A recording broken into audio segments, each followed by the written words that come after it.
Hi, I'm CJ and this is my RC channel. In this video I'm going to be unboxing and demoing this Mini Z buggy.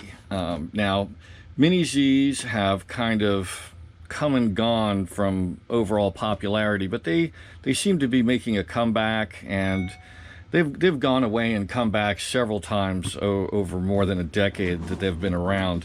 And for some people who really like them and have really gotten into this particular class, it's something that they've done for years and really enjoy, and they really are a lot of fun.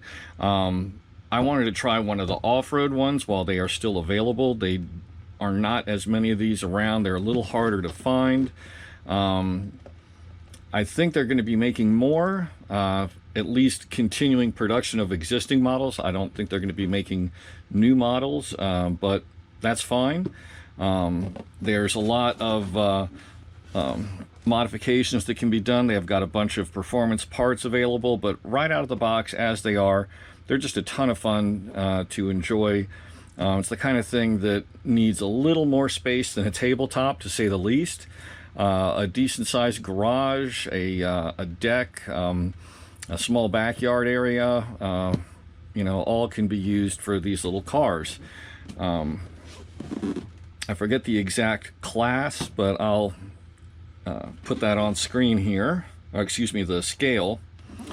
But let's go ahead and open this up. This is what they call a Readyset. Any of the Mini Zs that you see as a Readyset means that it's going to come with a transmitter. It's pretty much ready to go. It just needs batteries. They all operate, whether it's the on-road cars, which there's a lot more of. There's a huge selection of on-road Mini Z cars, and they've got very, very detailed bodies. Windows, side mirrors, wiper blades, all kinds of details. And the paint schemes are really outstanding. That's one of the things that makes the class so attractive, is that the level of realism is so outstanding.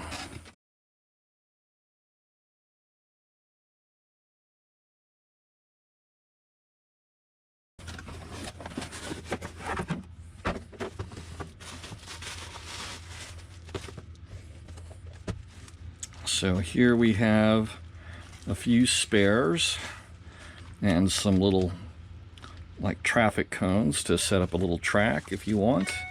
Instruction manual.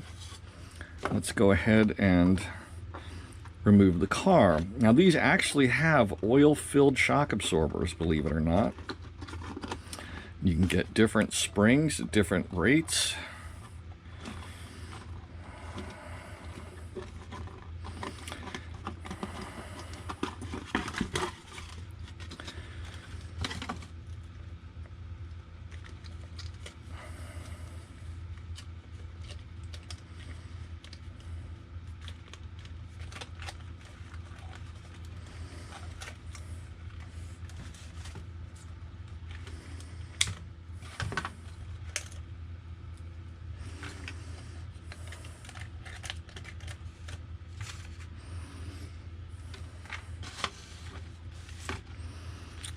So, as you can see, we have fully independent suspension.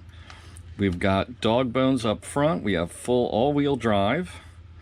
And we have fully functioning gear diffs, front and rear. I don't know if there's a center diff or some type of slipper. We have a little power switch right there. And unlike most RC cars that run on lipos, these run on nickel metal halide or just regular alkaline AAA batteries. You need 8 of them. You need 4 for the transmitter and 4 for the car. And those go in these 2 little pods, as it were, here on either side. There's a little door that you can open up, and you put 2 AAAs here, 2 AAAs on this side, and you're off to the races. And having been familiar with these cars from the past, I went ahead and ordered myself some rechargeables. These are 1100 Orions. It's a very nice battery. And let's see, 2, 4, 6, 8, 10, 12 in that pack. And this is another brand. It's also 1100 milliamps, 1.2 volt nickel metal halides. And this is a 4 battery charger. So plugged into a USB with a USB power adapter, and you're in business. Charge them all up and can run for hours. So let me review the directions for a moment, and we'll go over this and then take the car out for a little drive. So let's start in on the directions. Excuse me. A lot of boilerplate, general warnings, the usual stuff that you'd find. Now we have some listing of the extra items that we get in these parts bags. We get 2 extra pinion gears, a 13 and a 15 tooth, and we get a 33 tooth spur gear. Now there's already a pinion and a spur gear in there. They don't let us know what those numbers are right off the bat. And then we have these plates here, and these are going to be to adjust the position of the motor to accommodate for these different gear ratios. We also get a couple of spare suspension balls and a couple of spare wheel nuts. We have a wheel nut wrench, and we have our pinion gear tool, and then our pairing stick. And for our shock absorbers, we get spring spacers. There's 12 of them, so there's 4 per shock, and that can be used to adjust preload by adding or removing some of these springs. They also give us some extra shock oil in the event that we decide to rebuild these during cleaning. And we have a little nose piece right here, some double-sided tape, and the front nose. So that is probably the first thing that I'm going to go ahead and do. In addition, you should have yourself a really good Phillips head screwdriver, wire cutter, maybe needle nose pliers. Forceps or tweezers can be handy. They discuss a gyro. This is an add-on item. I'm 99% sure there is no gyro underneath the body here, but we'll get into that in just a minute. And so now we go into removing the body. There's a set of little clips back here, and you need to basically push those together while lifting up on the body. And you may need to use a pair of needle nose pliers or forceps depending on how big your fingers are.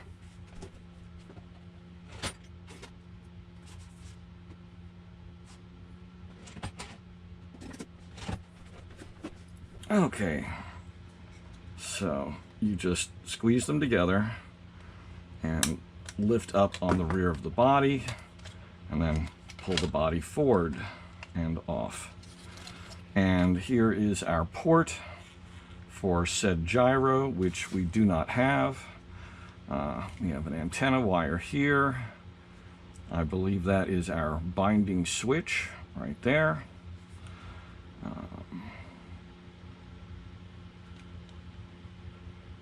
Okay, let's go ahead and start by putting this on. The shocks are described here. One assumes that they have oil in them, but it's possible they come without oil. I'll check that out in a few minutes. I'll just pull one of them and see if it's got any damping going on. It may be necessary to fill those. It's possible that, you know, because these are going to sit on a shelf for a while before sale, that they may send them without oil in the shocks. So, did I go past the nose piece? I know it's here. I've seen it.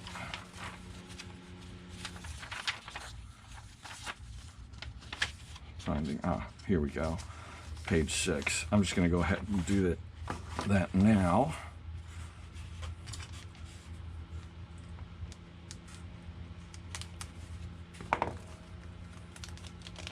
I advise getting either a Ziploc bag or a small box to store all these extra pieces.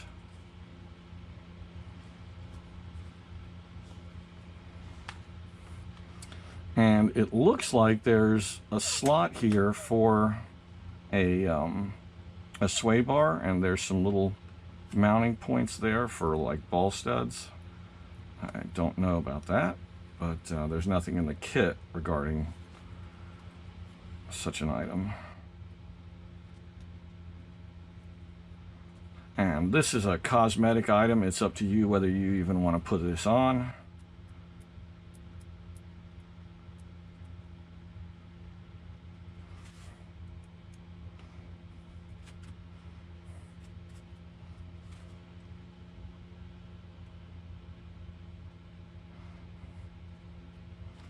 Okay. So let's go ahead and put in some batteries.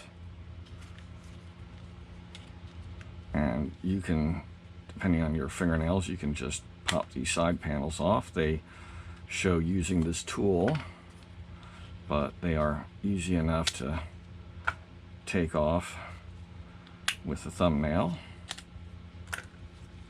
Make sure that two things. Number one, make sure that you orient the batteries correctly for the the correct polarity, because you can really damage the electronics in these. Also, be sure that after you're done running your car, whether you've run the batteries down or not, remove them, because apparently they draw a small amount of current even when the car is not powered on at the switch. And that can run the batteries down to absolute zero, which can damage the batteries, and it can potentially do damage to the car. So always remove your batteries.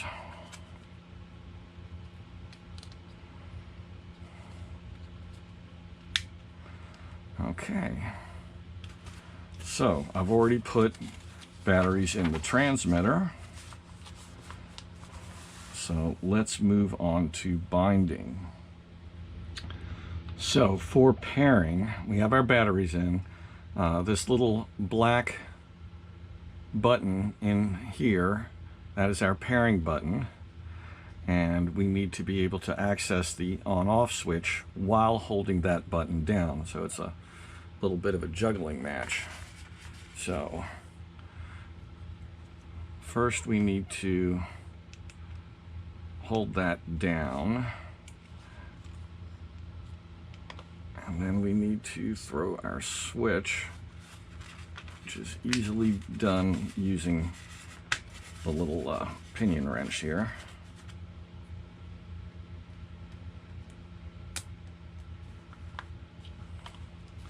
Okay, we got a blinking light. Turn on our transmitter, solid light.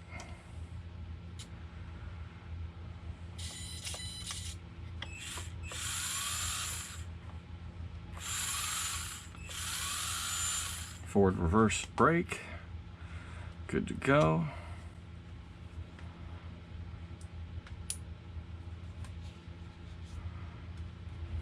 Okay, our shock absorbers do not have oil in them.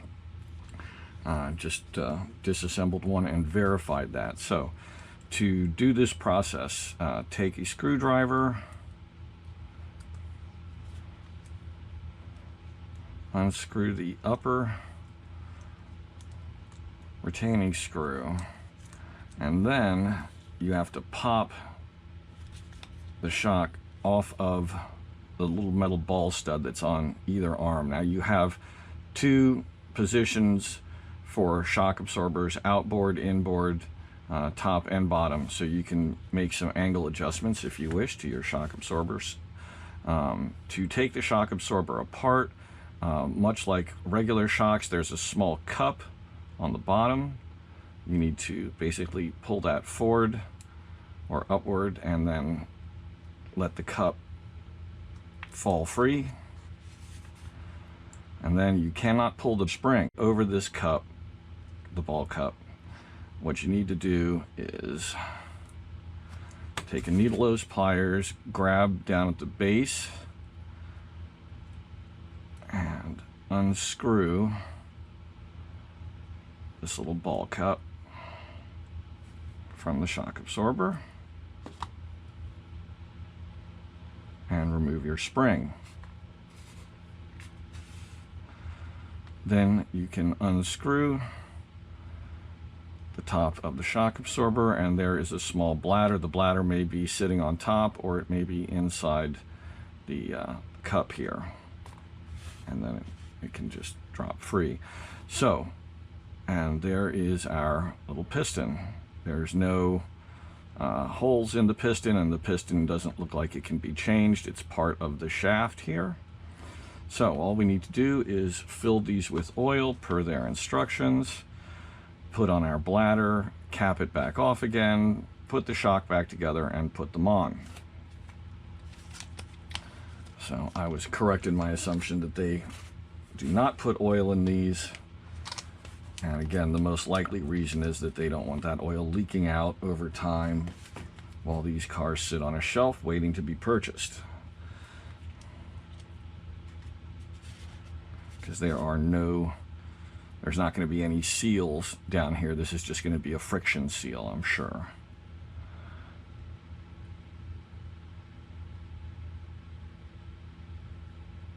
And be sparing with the shock oil because they don't give us a whole lot.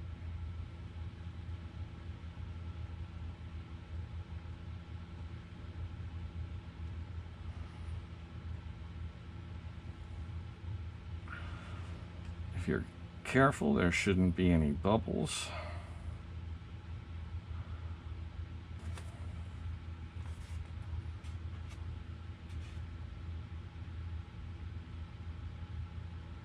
Slide the bladder into place.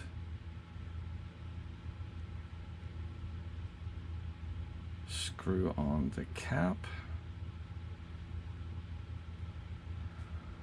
And there we have a functioning oil damper. Now, it's not a lot of damping effect, but these are very light springs and very small cars, so you don't need a lot. Now we can put our spring in place. Grab the shock shaft with the needle nose pliers.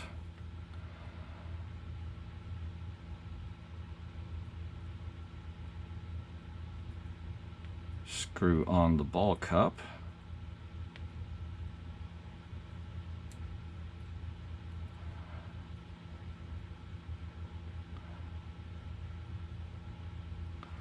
And last but not least, put the spring perch back on.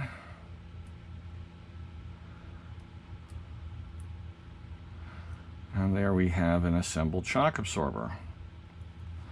So now all we need to do is snap that on and screw this back in place.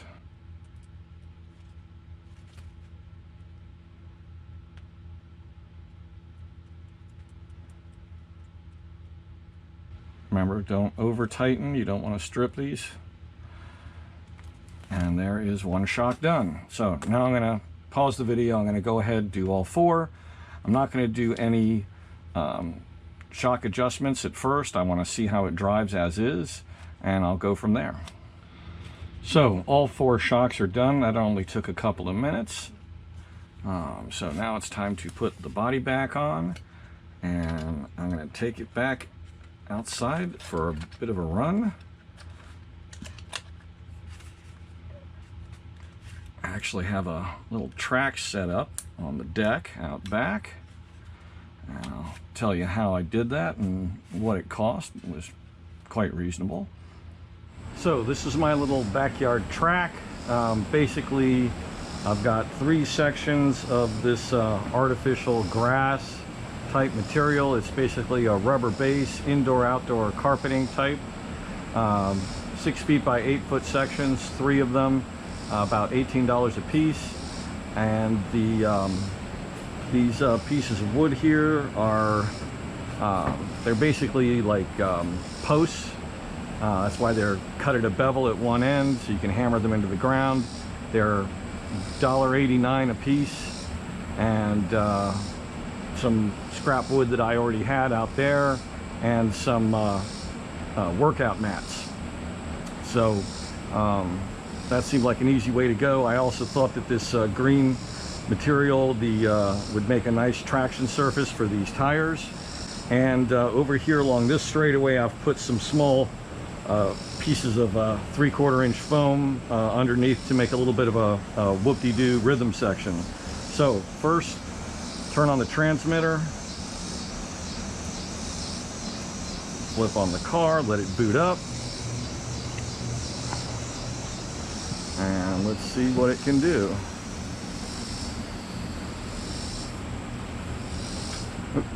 That wasn't very impressive.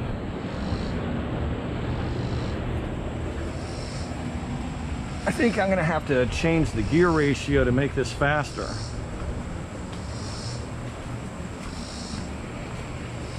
Definitely not geared for speed. Usually these minis, are a lot faster.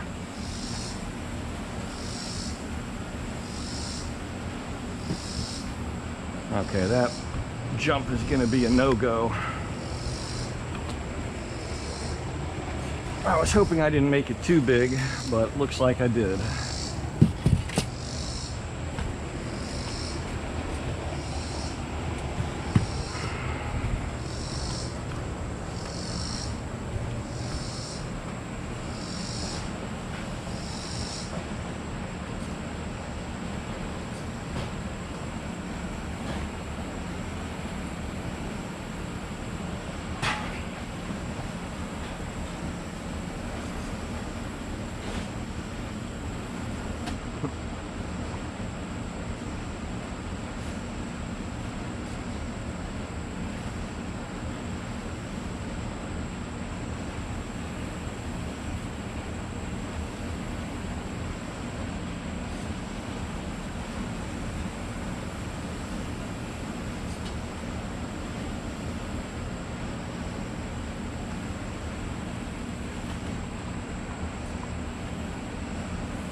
This artificial grass seems to work great.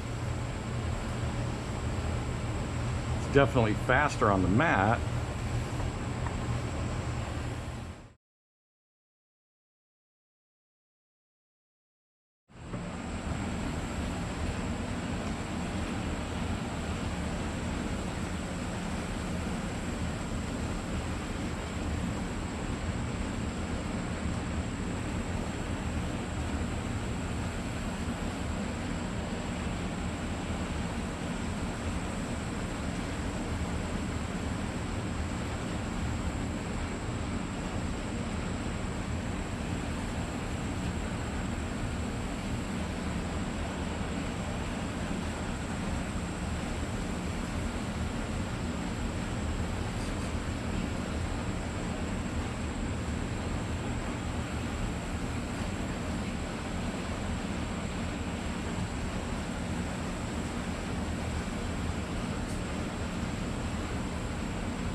The more I drive it, the faster it seems to go.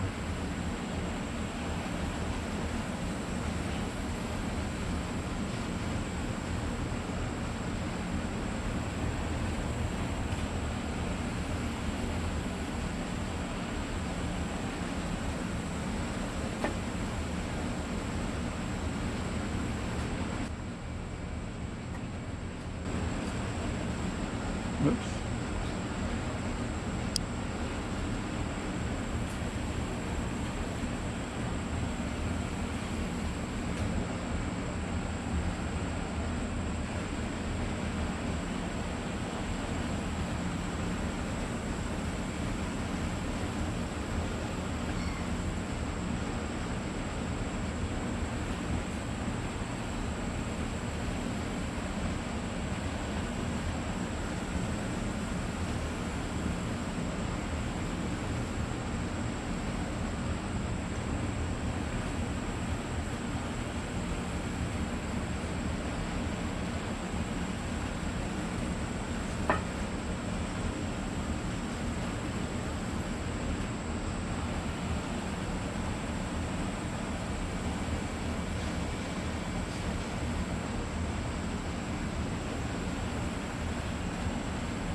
really is a lot of fun.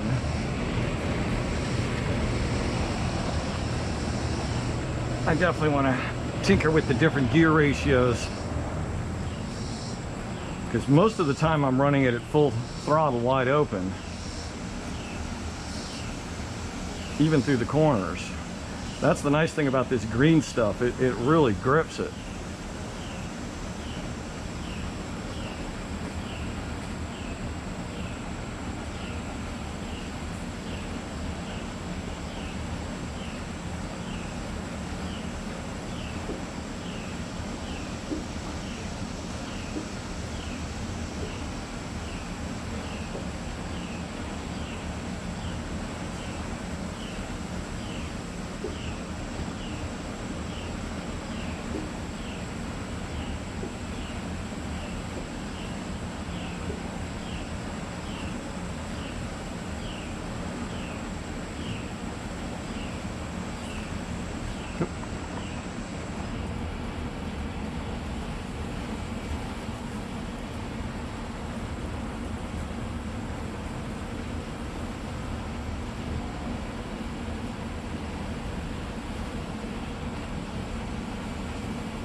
I think the batteries are starting to wane.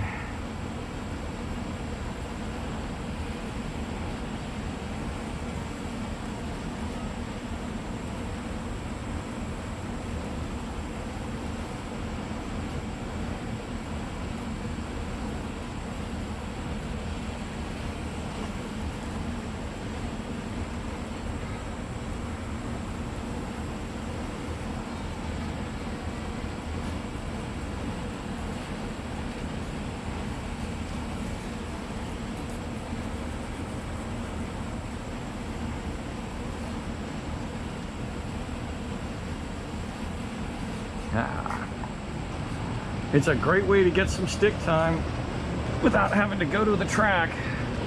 Just go out in the backyard. And this is going to be really easy to take down because the wood isn't, you know, big and it's not nailed down or anything. All I got to do is pick them all up in a bundle, stick them in a corner of one of the sheds, roll up these carpets, just put them all together, 1, 2, 3, roll them up, stick them in the shed, and pull up the mats. Done. Conceivably, I could even leave it all out in a light rain. I wouldn't want to totally soak it because then you got to wait for it to dry. But you don't want it molding and stuff. So to make sure it lasts, I'll probably pick it up when I'm not using it. I have a feeling I'm going to use it a lot. It's going to be hard to resist just coming out here 2-3 times a day and running a few laps.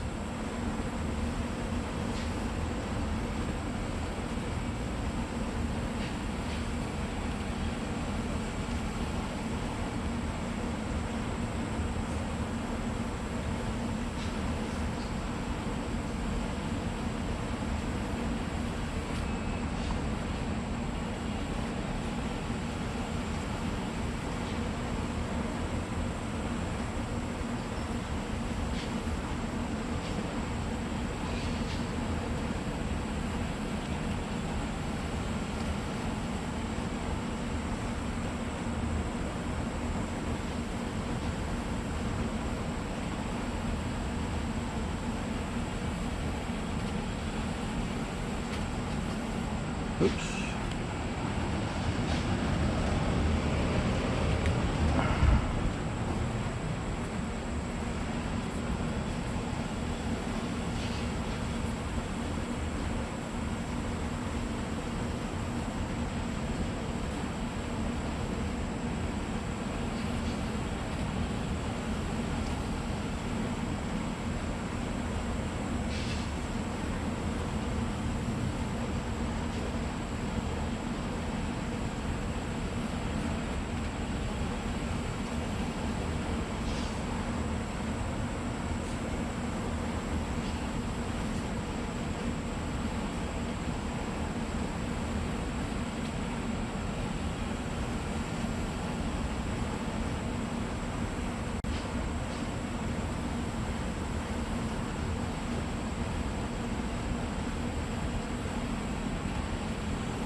Starting to dial it in.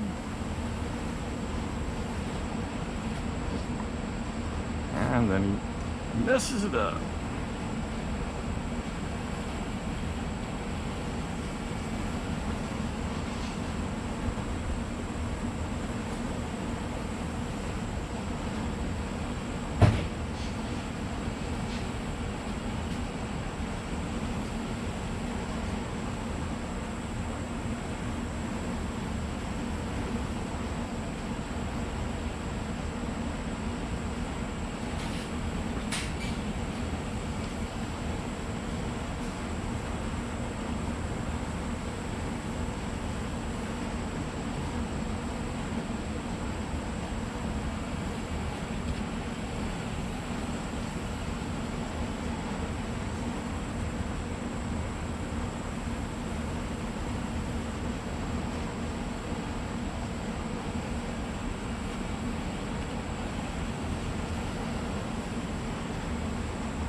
I think I need some shock spacers in the rear.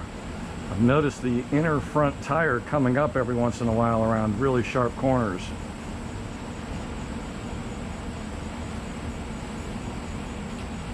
I'll have to review some of the footage.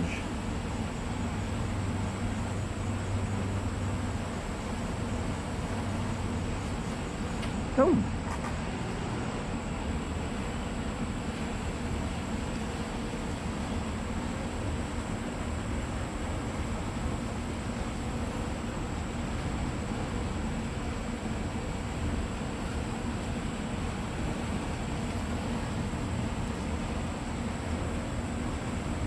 These cars are a little bit fast for any real indoor use unless you've got like a really big family room or a two-car garage. But they're perfect for this. And if you had a flat deck, you know, that was completely level or reasonably so, nothing like this little lump I have here going left to right, you could do the on-road cars if you bought one of the Mini Z tracks, or if you got a whole bunch of the foam workout floor pads. But I would spend the extra on the Mini Z stuff. It's just better quality.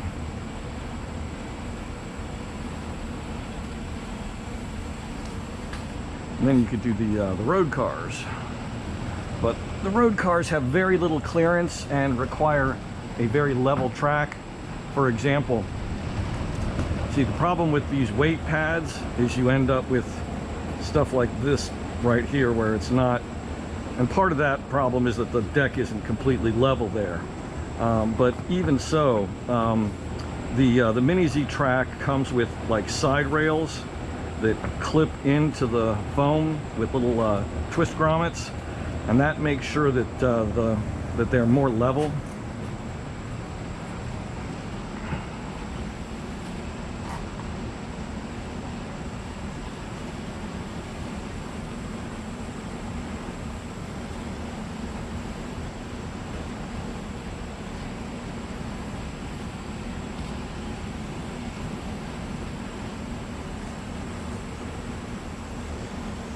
I love the on-road cars, but I like the off-road ones too. I'm gonna have to experiment with some small jumps.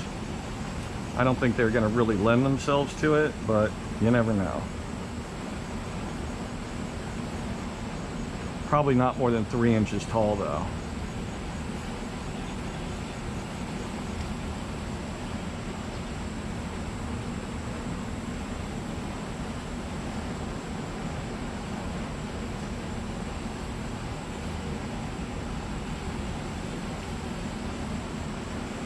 This is a great way to help keep yourself sharp.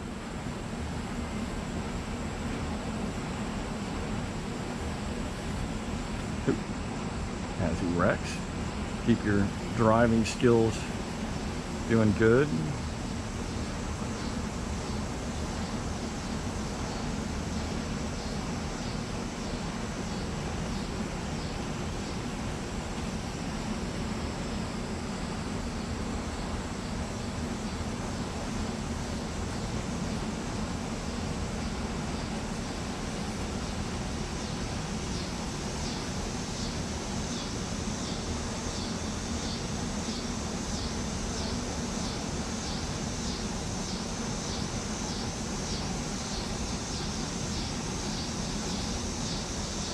You really get a lot of run out of a set of batteries.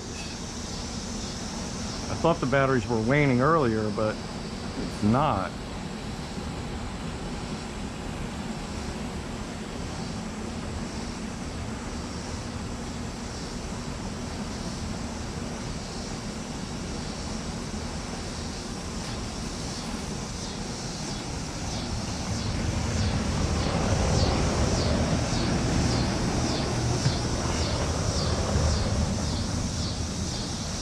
And another really nice thing about a setup like this is you don't have to worry about cleaning up the car because it's not a dirt track.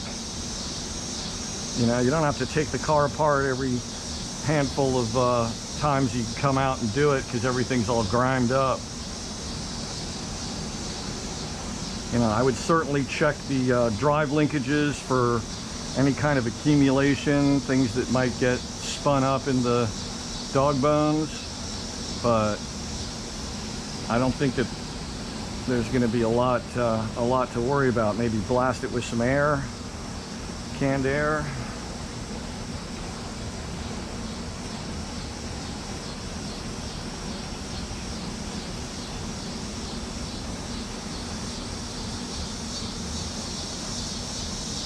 In case you're curious, the track width is about 22 to maybe 27 inches, depending on which part of the track we're talking about.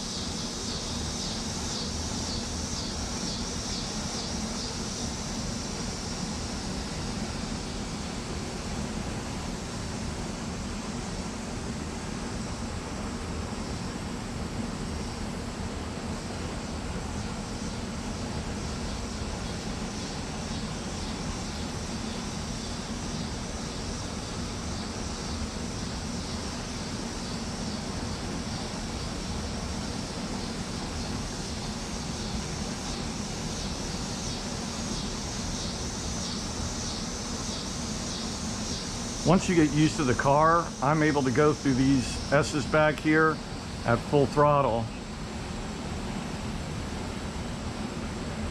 At this point, I'm pretty much running the entire track wide open. Like right there, I needed a little off throttle just to make sure I made it around the turn. But if you're on the right line, that's not the right line.